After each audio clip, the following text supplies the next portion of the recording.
president's made it very clear that he's committed to getting the best deal for America, America's workers, America's manufacturers. President Trump is providing more motivation and inspiration for additional innovation and technology than any president I've seen in my adult life. All this hysteria over this thing is really quite extraordinary. It was a stunning abdication of American leadership. Walking away from the agreement is extremely dangerous. How is he ever going to explain to his grandchildren what he did to the air they breathe? Kathy Griffin, remember her? She found it necessary to hold a press conference today in which she claimed she is the real victim. This bully and this president of all people is going to come after me? He picked the wrong redhead. This was the most surreal press conference that I think I've ever seen, and I've seen some crazy press conferences. I feel personally trying to ruin my life forever. I'm going to be honest. He broke me. He broke me. He broke. Then to come out and pretend that she's a victim? A victim of what? More people are hearing you're hired. The economy creating 138,000 jobs in May, fewer than expected. But keep in mind, we've gained nearly 600,000 jobs since Donald Trump took office. The Dow at a record. S&P at a record. NASDAQ at a record. Growing optimism at a record.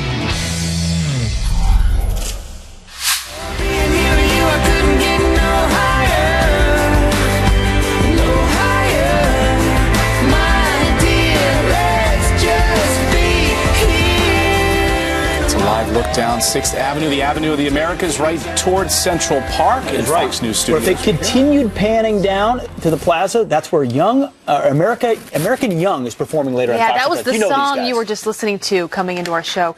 They are incredible. I will tell you, like, I listen to their music all the time. It's just calming. They sang a song on our show called A Soldier's Wife. It had everyone in tears. I mean, you should look it up if you haven't. But they're going to be here on the end of our show, and they are just fabulous. We got a very busy next 2 hours. Abby here might on sing Fox with them, too. She sang with them before. Yeah, stick around for that. Yeah, we do have a busy show. I do want to start with some headlines, though, and a Fox News alert. Police in Manchester have just arrested the 17th suspect connected to last week's terror attack. Authorities linking the 24-year-old man to the bombing at the Ariana Grande concert that killed 23 people. 10 suspects do remain in custody. Meanwhile, Ariana Grande is already back in Manchester visiting victims at the hospital. She will perform a benefit concert there tonight to honor those victims. And President Trump is not expected to block former FBI Director James Comey from testifying next week. The New York Times reports that the president likely will not invoke his executive privilege despite Comey's reported desire to expose private conversations between the two about Russia's alleged election meddling. Earlier, former Trump campaign manager Corey Lewandowski joined us on the show to react. We want Comey to testify in an open session so everyone can understand what narrative he's actually going to tell. What we know is there is nothing on this Russia investigation. I was the campaign manager for 18 months. Never did we have any communication with Russia, Russian operatives, Russian people, Russian salad dressing, Russian lettering, nothing. Zero. We all agreed we like Russian salad dressing. It is really good. All right. Well, Comey's testimony to the Senate Intelligence Committee on Thursday will be his first public appearance since President Trump fired him last month. We're all waiting for that one. And the president's decision to pull out of the Paris climate deal is causing quite the stir. I was elected to represent the citizens of Pittsburgh, not Paris. Well, triggered Democrats will hold a March for Truth rally in D.C. later today. Meanwhile, supporters of the move will hold a Pittsburgh, not Paris rally in front of the White House. And Obamacare self-destruction continues. Blue Cross Blue Shield says it is now dropping out of the Nebraska exchange next year, saying it's projected to lose $12 million from plans this year. To stay, it would have to increase premiums by more than 50% next year. Medica, the only remaining insurer, has not decided if it will be staying in. So the only one left doesn't know if it's staying. Yeah, you hear this state by state by state by state. All right, we want to bring in Chris Steigerwald, Fox News politics editor on this Saturday morning. Hey, Chris, great to see you this morning. Chris. Nice morning, bow tie. gang. How you Loving doing? that bow tie this morning. You dressed up just for us. I'm rock and rolling. Yeah, I'm cool. I'm feeling it. Is it a clip-on? Hey, words that hurt. Words that hurt. I would never be. No, you got me beat. I would never be able to tie a bow tie. Oh, man. Well, speaking of words that hurt, of course, if President Trump is listening to the media and Democrats, his feelings are very hurt today because they are hysterical over his choice over the Paris Climate Agreement. Take a listen to how they've been characterizing it. How is he ever going to explain to his grandchildren what he did to the air they breathe? And shockingly, Chris, this morning, the New York Times has this headline on the front page. Small businesses cheer new sheriff in town after climate pact exit. Turns out when they talk to people in middle America, small business owners, they want out of the Paris Climate Agreement. Well, you cannot have it both ways as a Democrat.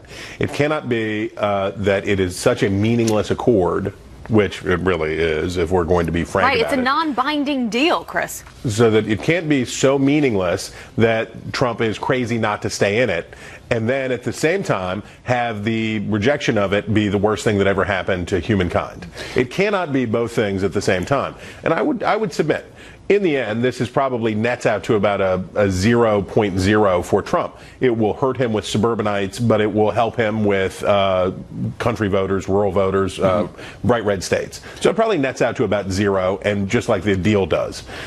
But for Democrats, if they do not learn the lesson of 2016, which is they are way out of whack when it comes to country voters versus city voters. Right. And country voters don't want to hear them screaming about the Paris Climate Accord. It's from France. It's about global warming. It does not sound like the Democrats are engaging on the populist tip that Trump was able to beat them on. Well, yeah, you bring us right to our next point, which is this is where Democrats are aligning themselves. I mean, it seems like they see 2018 an opportunity here at the ballot box. And of course, we put up that Pew Research poll from a short time ago that shows terrorism at the top of the list, the economy second, education, jobs, all the way down on the lower right-hand side of your screen, 38%.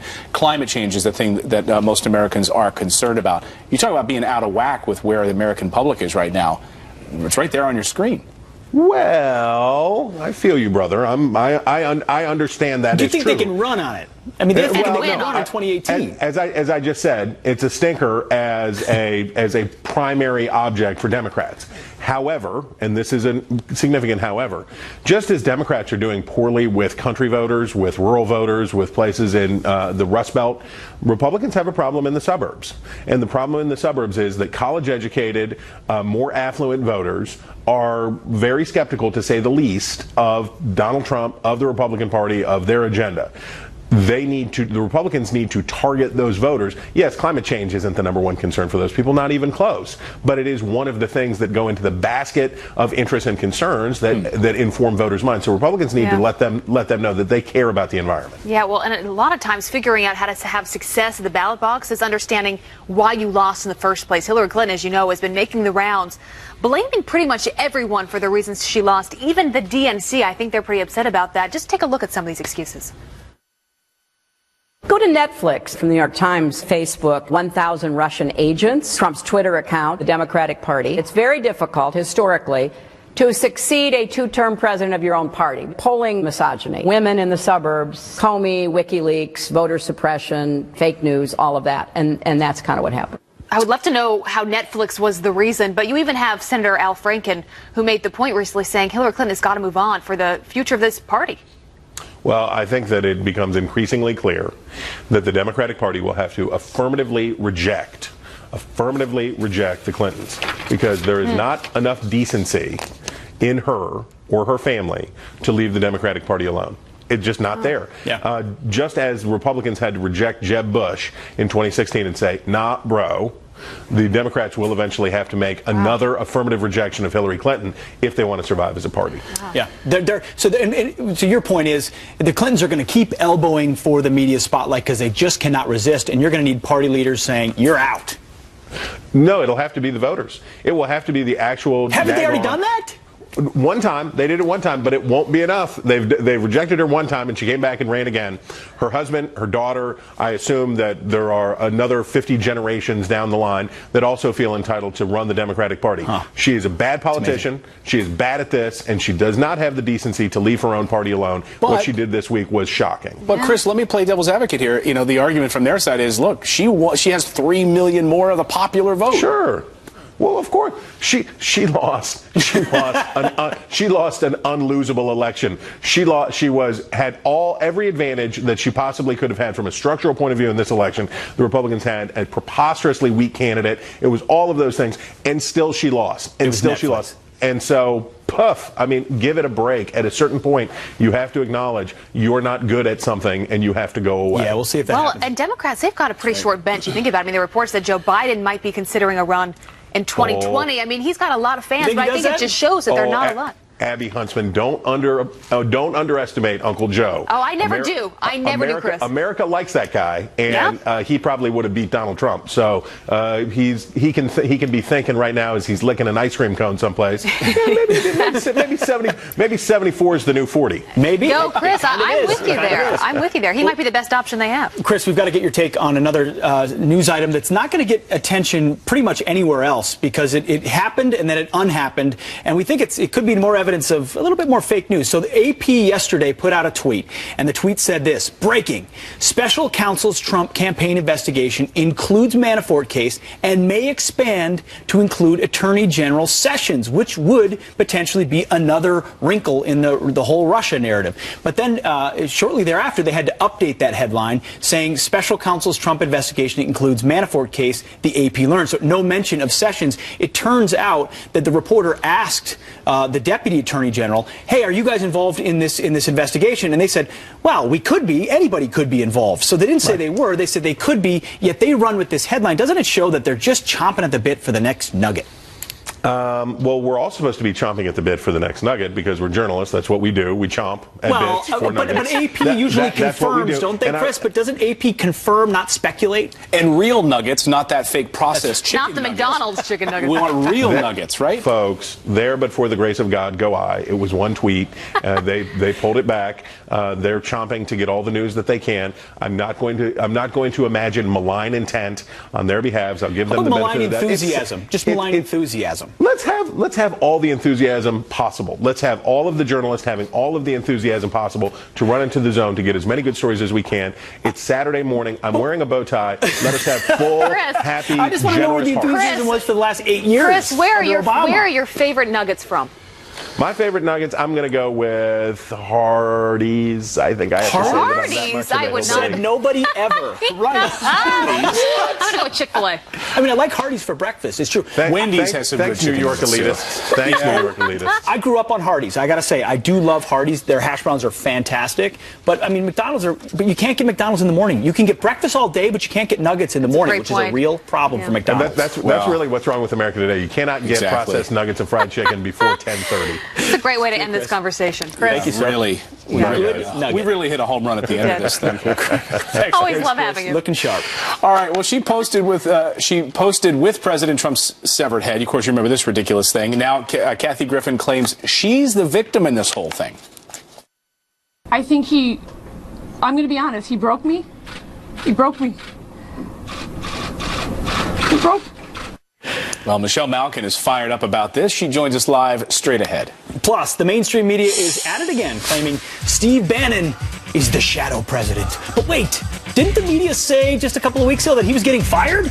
I can't keep it straight. Oh, right. And you can't. None of us can. We're going to discuss it.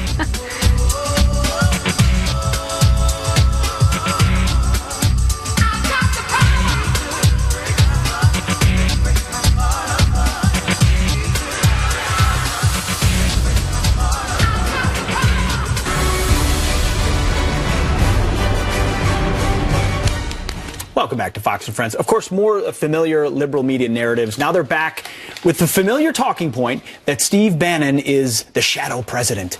On another network on Friday of this week, they had that conversation in light of where the president came down on the Paris Climate Accord. Take a listen. He's gone in. Donald Trump doesn't know anything about policy. Donald Trump doesn't know anything about politics. Donald Trump doesn't know anything about anything. He can get up and give a good speech. You listen to him talk about any topic, and he wanders from sentence to sentence to sentence. So Steve Bannon is now the president of the United States, and that was more clear yesterday than ever before. Okay, hang on. So he doesn't know anything about politics, but this man won the election as president of the United States? Nothing. He knows nothing. Oh, and a few weeks ago, Steve Bannon was supposed to be fired, you remember? So Steve Bannon was out, remember? Oh, yeah. The knives were out for Steve Bannon, right? It was out. He was out, and now look at this. Washington Post headline from April 6th. The knives are out for Steve Bannon, and his scam is getting unmasked. They can't get over the palace intrigue. Everyone's got to be up or down, or maybe President Trump likes to hear from different sides. Steve Bannon clearly wanted to get out of the Paris Climate Accord. Ivanka Trump clearly wanted him to stay in. He listens to both voices. Because he's the president, he has to make a call. In this case, he sided with Steve Bannon. Why does that make him the shadow president? I mean, President Trump got elected of his own accord and did so because he connected with the American people. He's got smart advisors because he knows how to surround himself. And he likes to surround himself with different opinions. I mean, that's what he's done throughout his business career. I love it when reporters or commentators or whatever you want to call them think they know exactly what's going on behind the walls of the White House, Clayton, and no one is there except for people like Steve Bannon and President Trump, the advisors. First of all, does Donald Trump kowtow to anybody? No. Is he gonna be allowed to be treated as a puppet by anybody? But they want, that's exactly right. They want to make it look like there's puppeteers. They refuse to believe that President Trump could have actually done some of these things on his own and been his own best strategist, which a lot of people claim and say that he is. There's got to be puppet masters, and someone's got to be in charge. That's why I asked Corey Lewandowski, who was his campaign manager. I asked him last hour. I said, you know his decision making. How does he get to the end result? You have worked with him so many times. And anyone you ask in his inner circle, they all say the same thing. Ultimately, it always comes from Donald Trump at the end. He listens to people, but it has to come from himself. And you know who'd be the first person to say that? I'm sure if you asked him, Steve Bannon. He would say, listen, I give my opinion, the president makes the call, just like everyone else does. But the palace intrigue, the fake news cannot have enough of it. They love it. We'll have more fake news, I'm sure, later in the show. Let us know your thoughts on the friends at foxnews.com. You can weigh in on that.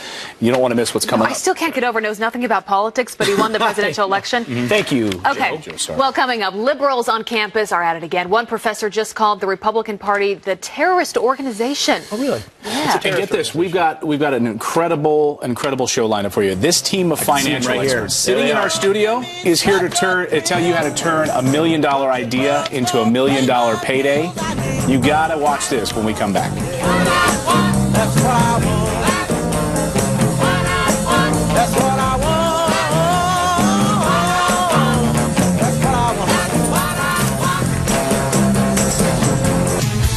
Welcome back. We've got some quick headlines for you. 9/11 responders upset over Andrew Cuomo's, quote, disrespectful use of Freedom Tower.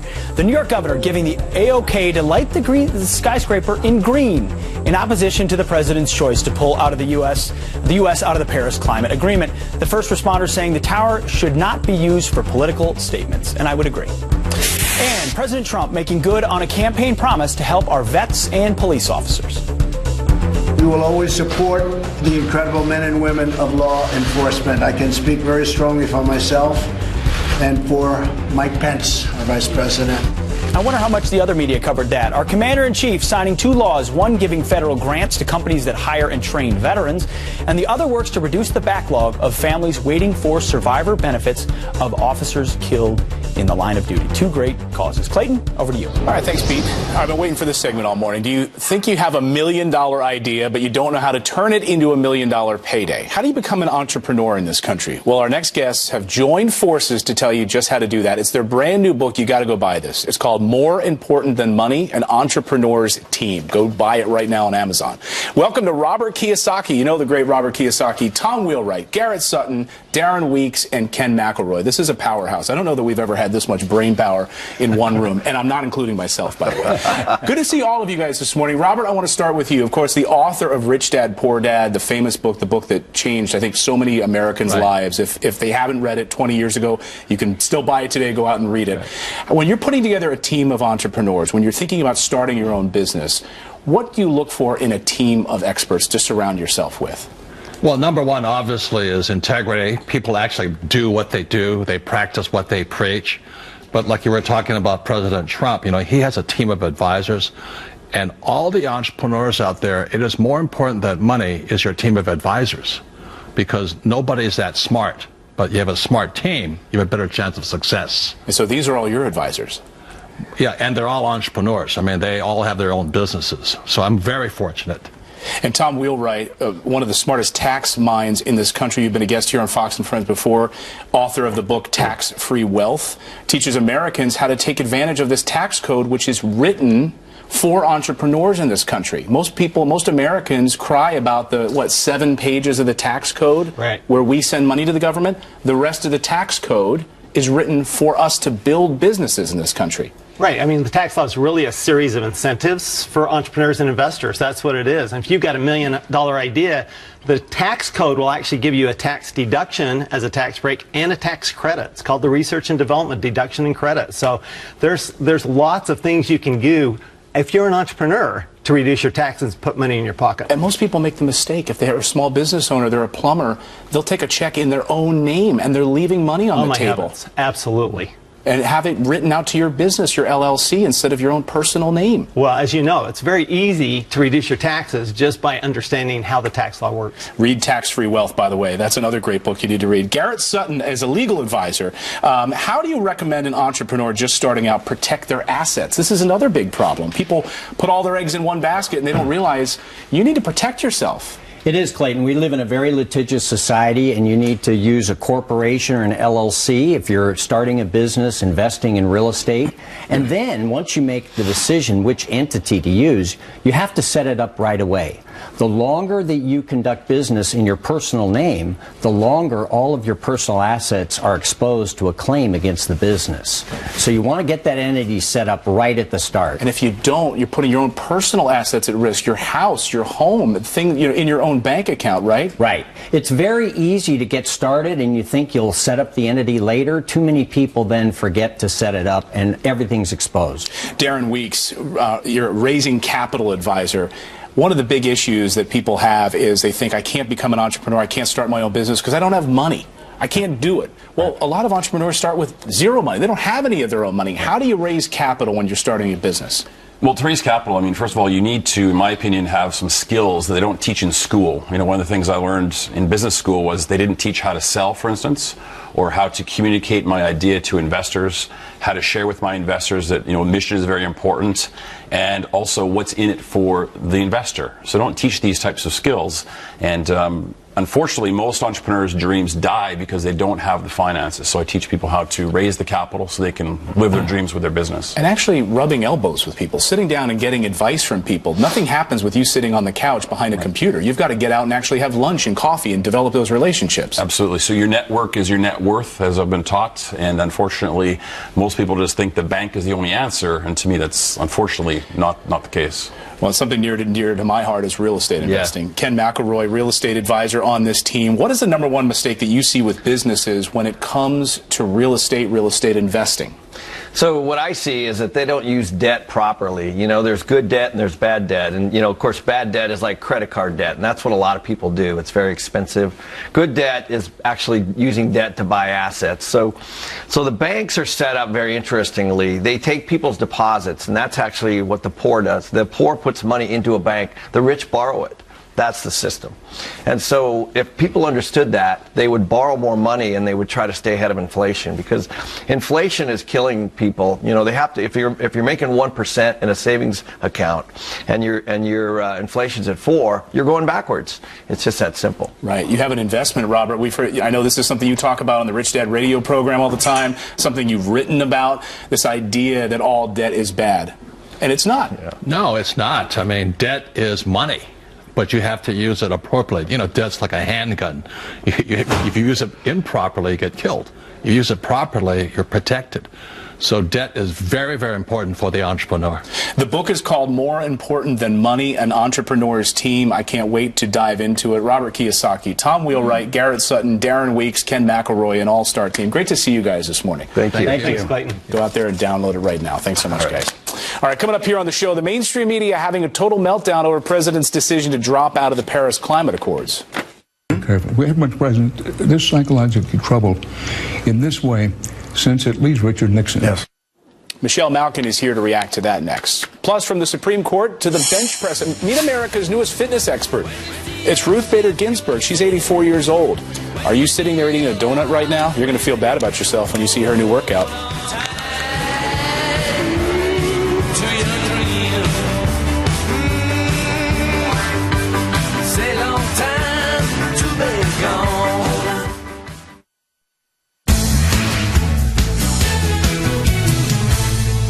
What happened yesterday on the climate issue is an embarrassment to our country. It should be an embarrassment to him personally for how he answers to his grandchildren. People are going to die. Habitat will be destroyed. Seas will rise. Insects will spread in areas they've never been before. He just came back from this European trip and he was angry with the leader of Germany, Ms. Merkel, and the new leader of France. So what you have here is a president who's lashing out in anger. We haven't had a president this psychologically troubled. I'm trying to use my language very carefully. We haven't had a president this psychologically troubled in this way since at least Richard Nixon. Yes. Ooh, the hysteria. Psychologically troubled. People are going to die and insects are going to spread everywhere. Unreal. Well, let's bring in host of Michelle Malkin Investigates on CRTV. Michelle, always good to have you here. I have no doubt that you are passionate about this issue. If you watch the mainstream media, it's like we've lost our leadership in the world completely. Yeah, leadership and, well, these people have lost their marbles. I can report to you definitively and exclusively that the spike in global warming this week came from the hysteria and the hyperbole and the hot air generated by these people and the rhetorical gases that they've been spewing. You know, as has been pointed out by many sane people, they are stirring up this chicken little alarmism over an accord that is non-enforceable and that really is bound by transnationalism rather than any sense of what's best for this country. Well, Michelle, the ACLU disagrees with you. It says that this pulling out of the Paris Climate Accords is racist. They say it's racist that we've pulled out of this, and they say, look, I'm quoting them. They say black and brown Americans live closer to coal-powered plants, therefore this will adversely affect them. Asthma rates on the rise. It's racist, Michelle. Yes, right. It's racist, it's sexist, it's every ist. And really what it is cultist. If you listen closely to the talking points of all of these people, these radical greenies, it really is a cult. It is a cult of eco-robots, eco-bots. They say the same thing. And again, rational people think, what? What are you talking about? Climate change is real. Climate change is real. Climate change is real. Can we grow up? Because the question isn't whether it's real or not. It's even if you grant, even if you look past all of the actual dissent, all of the actual scientific debate that truly exists beyond all of this hot air, the public policy question, the adult public policy question is, even if it quote unquote exists, even if it is attributable mostly to anthropogenic sources, and we can't even say that for sure. But let's just grant that. The public policy question is, do the costs of government intervention outweigh the benefits, the imagined benefits that these people are posturing and positing exist? It's such a great point. And is it the free market or statism that will ultimately liberate us from it? And I think history shows us the market does a better job. But we got to get your take on another piece of hot air from this week. Kathy Griffin, we know the photo, we saw the apology in a video, and then a lot of us, our eyebrows raised when we saw she's holding a press conference yesterday in California. This was bizarre. Take a look.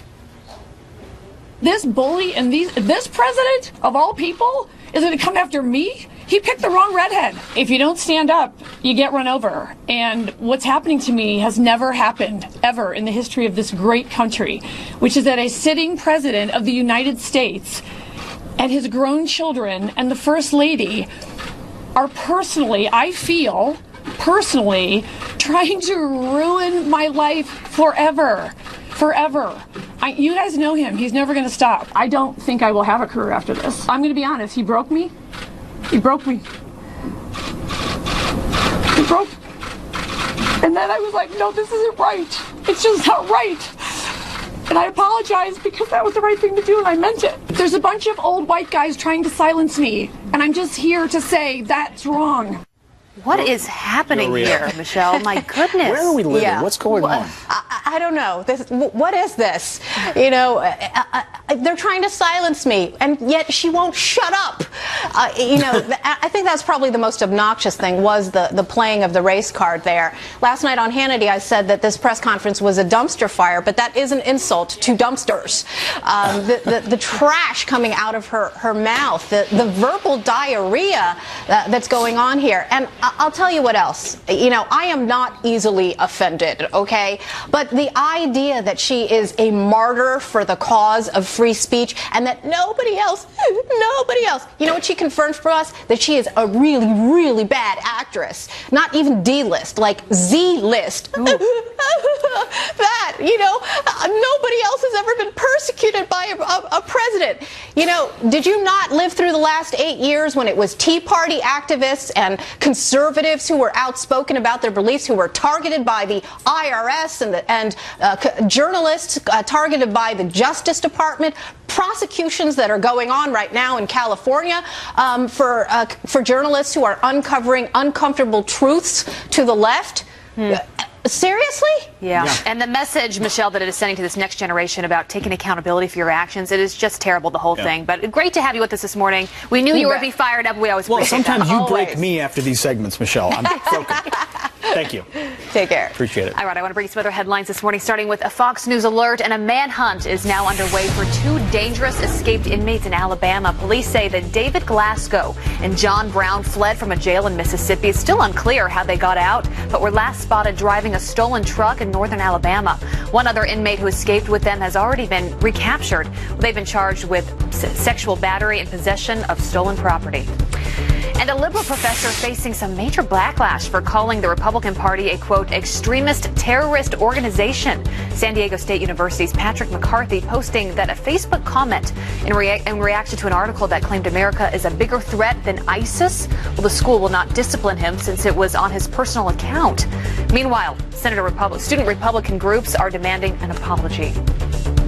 Well, if you want to be as physically fit as Ruth Bader Ginsburg, now you can. The 84-year-old Supreme Court Justice is releasing a new book about her weekly exercise routine. It is called RBG Workout, How She Stays Strong, and you can too. The 112-page book will be on the shelves October 3rd. The first week that the court is back in session from their summer break. I'm actually just curious to read it. 84 years old and still in the Supreme Court. Yeah. That is something. She's fit. The other day I was leaning over to get a bag of chips and I pulled out my back. Maybe I need to... Small actions can start to hurt. Right. No more chips, Clayton. Maybe I need the Ruth Bader Ginsburg workout. We're going to check it out. Well, in order to stop White House leaks, our next guest says the president needs to clean house. Former Navy SEAL Carl Higbie is here with his take on who needs to go and what needs to change next. Come on in, Carl. Everything's waiting. You can go your own way.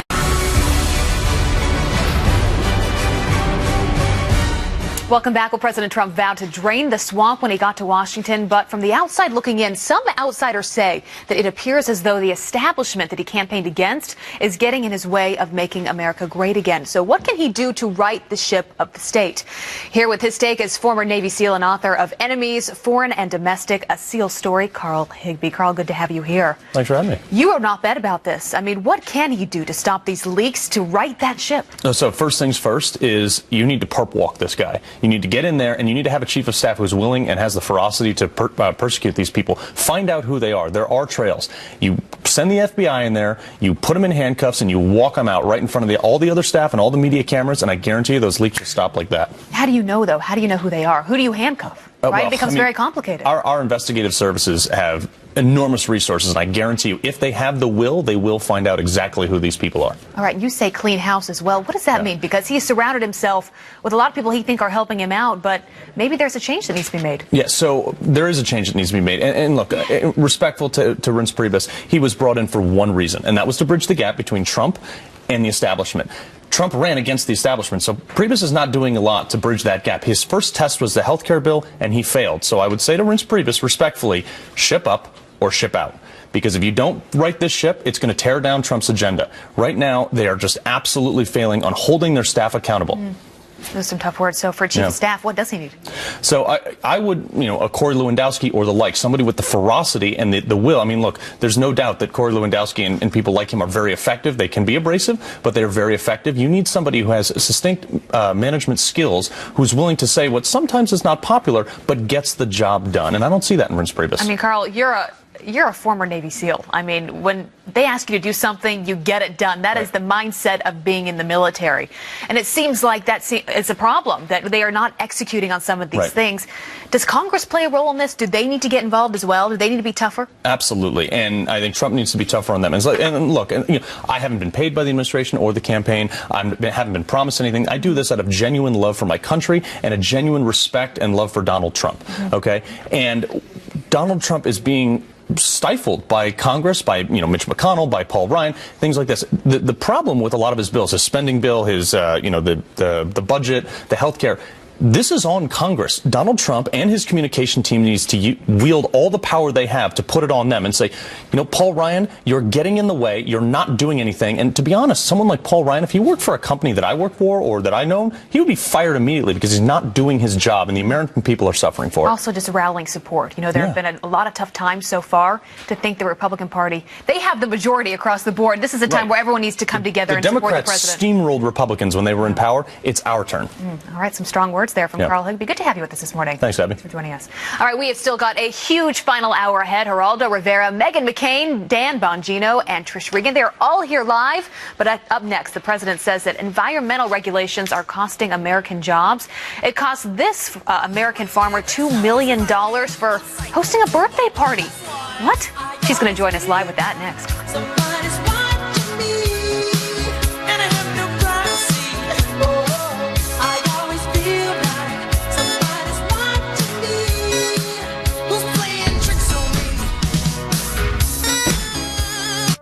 Your brain is an amazing thing, but as you get older, it naturally...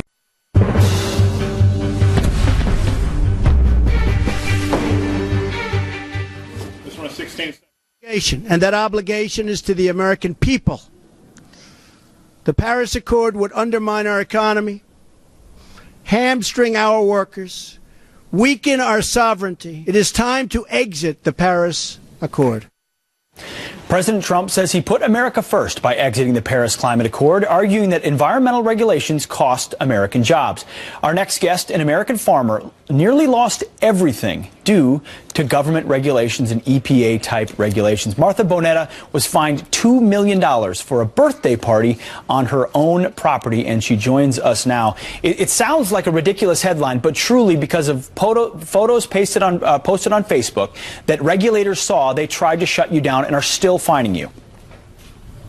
Absolutely. I know firsthand what it's like when radical environmental extremists working hand in hand with the government abuse their power and authority to overregulate and to crush the American dream.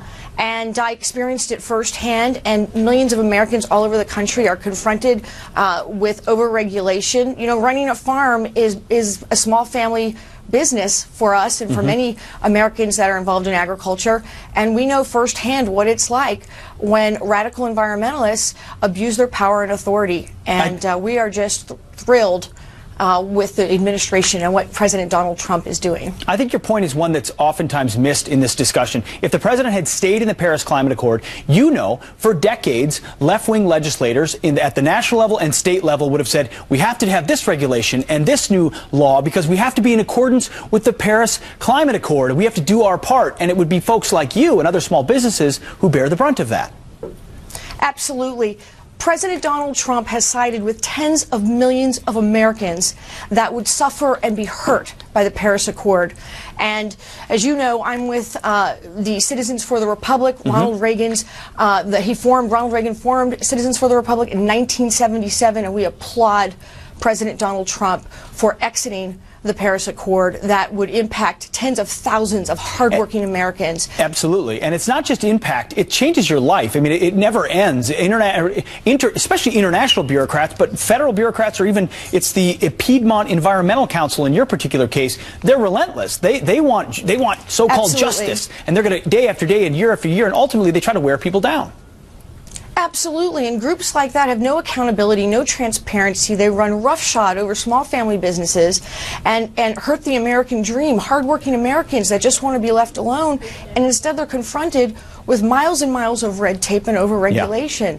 And so, you know, we are just thrilled. And then you have folks like Elon Musk that have the audacity to go after President Donald Trump for exiting the Paris Accord when he receives billions of dollars in benefits from it, lives in his mansion, drives around in jets, and couldn't possibly relate to the average hardworking American that's just trying to make ends meet, that the Paris Accord would hurt and cause, you know, Absolutely. The large multinational corporations know how to maneuver these things. It's the little guy that gets slammed. Martha Bonetta, thank you very much for your perspective. Thank you were not you. forgotten this morning, but you're speaking on behalf of the forgotten men and women of this country. We really appreciate your time. Thank you. Thank you so much. All right, coming up, trouble in liberal paradise. What new emails just revealed about the relationship between Hillary Clinton and Michelle Obama? Plus, we've got Meghan McCain, Dan Bongino, and Trish Regan. They all join us live, but next on the Curvy Couch. And